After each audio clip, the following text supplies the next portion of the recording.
வணக்கம். ஜேகே செய்திகளின் பிரதான செய்திகள். முதலில் தலைப்புச் செய்திகள். தமிழர் பகுதியில் குடும்ப பெண்ணும் மாணவரும் தவறான முடிவெடுத்து உயிரிழப்பு.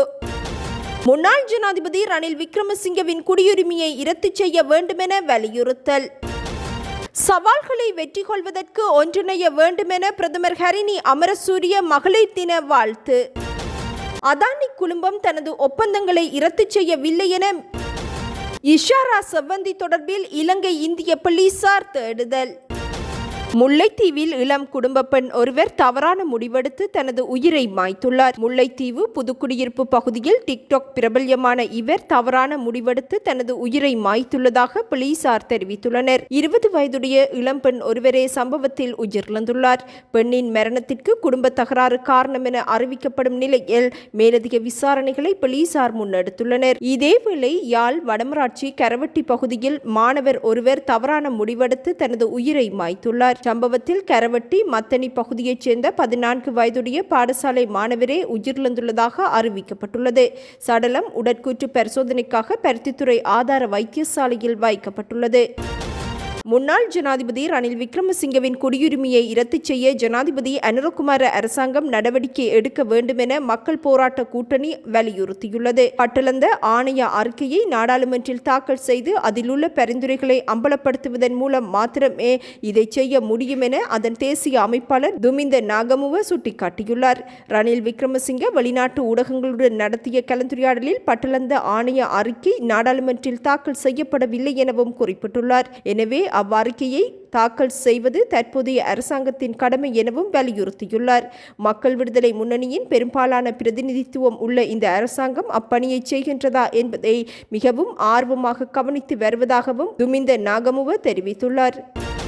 கழுகங்கையின் இலுக்மண்டிய கரையில் மிதந்து கொண்டிருந்த நிலையில் இங்கிரிய ராயம்பத்த பகுதியைச் சேர்ந்த 19 வயதுடைய இளம்பெண்ணின் சடலம் மீட்கப்பட்டுள்ளது. கடந்த மார்ச் மாதம் 2ஆம் தேதி முதல் இவர் காணாமற் போயிருந்த நிலையில் இவரது சகோதரர் இங்கிரிய போலீஸ் நிலையத்தில் முறைப்பாடு செய்தார்.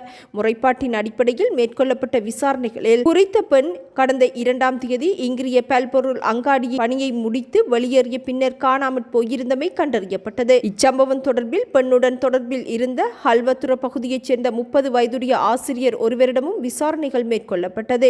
இதன்படி 2ஆம் தேதி குறித்த பெண் தனக்கு 2 முறை தொலைபேசியில் அழைத்ததாகவும் அதன் பின்னர் எந்தவொரு தகவலும் கிடைக்கப்பெறவில்லை எனவும் ஆசிரியர் அறிவித்துள்ளார். எவ்வாறாயினும் குறித்த பெண்ணின் சடலம் கண்டெடுக்கப்பட்ட அதே நாளில் ஆசிரியரும் ஹல்வத்துரவில் உள்ள தனது வீட்டில் தவறான முடிவெடுத்து தனது உயிரை மாய்த்துள்ளார். இவ்விடயம் தொடர்பில் புலத் சிங்கள மற்றும் இங்கிரிய போலீசார் மேலதிக விசாரணைகளை முன்னெடுத்துள்ளனர்.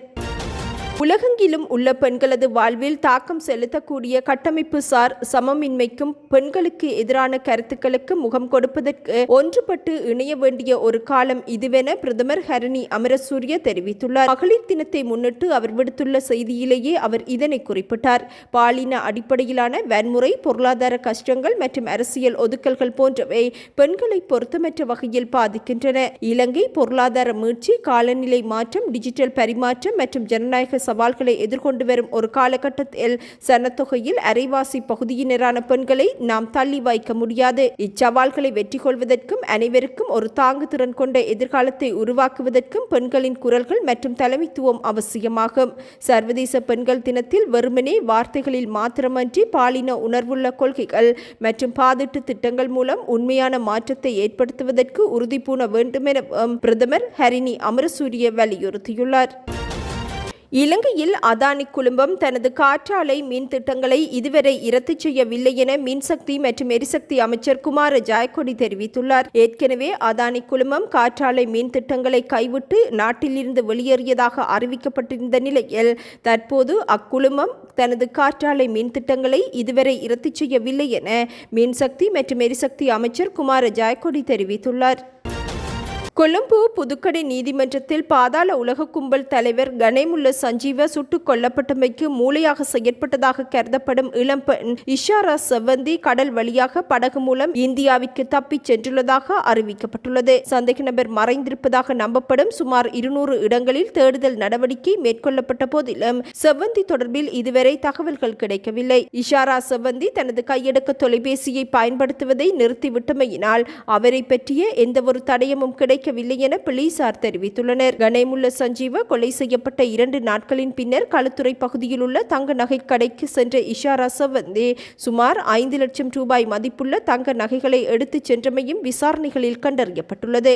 எவ்வாறாயினும் தற்போது இஷாரா எங்கு தங்கியுள்ளார் என்பது குறித்த தகவல்கள் கண்டறியப்படவில்லை.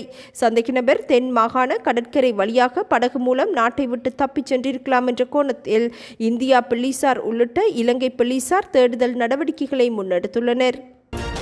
காலநிலை மாற்றம் குறித்து வளிமண்டலவியல் திணைக்களம் அறிக்கையொன்றை வெளியிட்டுள்ளது. இதன்படி எதிர்வரும் 10 மற்றும் 11ஆம் தேதிகளில் நாட்டில் நிலவும் வறட்சியான வானிலையில் தற்காலிக மாற்றம் ஏற்படும் எனவும் வளிமண்டலவியல் திணைக்களம் அறிவித்துள்ளது. எவ்வாறாயினும் கிழக்கு மற்றும் ஊவா மாகாணங்கள் உள்ளிட்ட நாட்டின் சில பகுதிகளில் அவ்வப்போது மழை பெய்வதற்கான சாத்தியக்கூறுகள் காணப்படுவதாகவும் வளிமண்டலவியல் திணைக்களம் அறிவித்துள்ளது.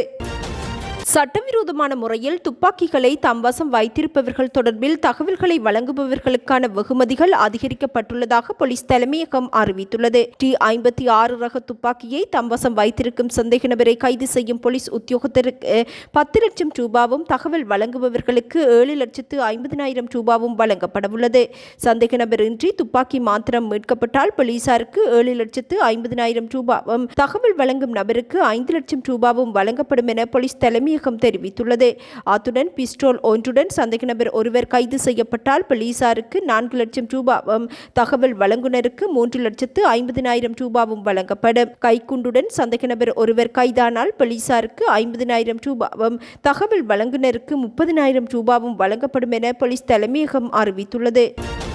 இலங்கை அடைந்துள்ள குறிப்பிடத்தக்க முன்னேற்றத்திற்காக ஜனாதிபதி அனுரகுமார திசாநாயக்கவை வாழ்த்துவதாக சர்வதேச நாணய நிதியத்தின் முகாமைத்துவ பணிப்பாளர் கிறிஸ்டலினா ஜோர்ஜிவா தெரிவித்துள்ளார். ஜனாதிபதியுடன் காணொலி தொழில்நுட்பம் மூலம் நடத்தப்பட்ட சந்திப்பு குறித்து தனது ட்விட்டர் பக்கத்தில் வெளியிட்டுள்ள பதிவிலேயே அவர் இதனை குறிப்பிட்டார். முதலீட்டை ஈர்த்து வாழ்க்கை தரத்தை மேம்படுத்துவதன் அவசியம் குறித்து ஜனாதிபதியுடன் தான் இதன்போது கலந்துரையாடியதாகவும் கிறிஸ்டலினா அறிவித்துள்ளார். சர்வதேச நாணய நிதியத்தின் வழிகாட்டுதலின் கீழ் தொடர்ச்சி சீர்திருத்தங்களின் முக்கியத்துவம் குறித்தும் இதன்போது விவாதிக்கப்பட்டுள்ளது. கிரிபத்கொட பகுதியில் அரசாங்கத்திற்கு சொந்தமான நிலத்திற்கு போலி பத்திரங்களை தயாரித்து விற்பனை செய்த சம்பவத்தில் ஈடுபட்டதாக கூறப்படும் முன்னாள் ராஜாங்க அமைச்சர் பிரசன்ன ரணவீரவை கைது செய்ய கலனியில் உள்ள அவரது வீட்டிற்கு சென்றபோது அவர் தனது வீட்டை விட்டு தப்பிச் சென்றதாக மூத்த போலீஸ் அதிகாரி ஒருவர் தெரிவித்துள்ளார். குற்றப்புலனாய்வுத்துறையின் சிறப்பு அதிகாரிகள் குழு ஒன்று பிரசன்ன ரணவீரவை கைது செய்ய சென்றிருந்தது. இதன்போது பிரசன்ன ரணவீரவின் மனைவி மற்றும் குடும்ப உறுப்பினர்கள் வீட்டில் இருந்த போதிலும் முன்னாள் அமைச்சர் வீட்டில் இருக்கவில்லை என அறிவிக்கப்பட்டுள்ளது.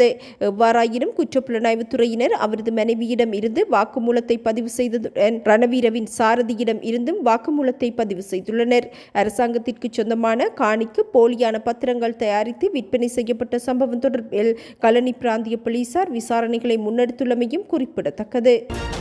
இலங்கையில் கடன் அட்டைகளின் பாவனை 2024ஆம் ஆண்டு டிசம்பர் மாதத்தில் அதிகரிப்பை பதிவு செய்துள்ளதாக இலங்கை மத்திய வங்கி தரவுகள் தெரிவிக்கின்றன. கடந்த நவம்பர் மாதம் 19,51,654 இருந்த கடன் அட்டைகளின் பயன்பாடு டிசம்பர் மாதம் 19,70,130 அதிகரித்துள்ளது. மத்திய வங்கியின் சமீபத்திய தரவுகளின்படி 2023ஆம் ஆண்டுடன் ஒப்பிடும்போது கடன் அட்டைகளின் பயன்பாடு வளர்ச்சி போக்கை காண்பித்துள்ளமை குறிப்பிடத்தக்கது.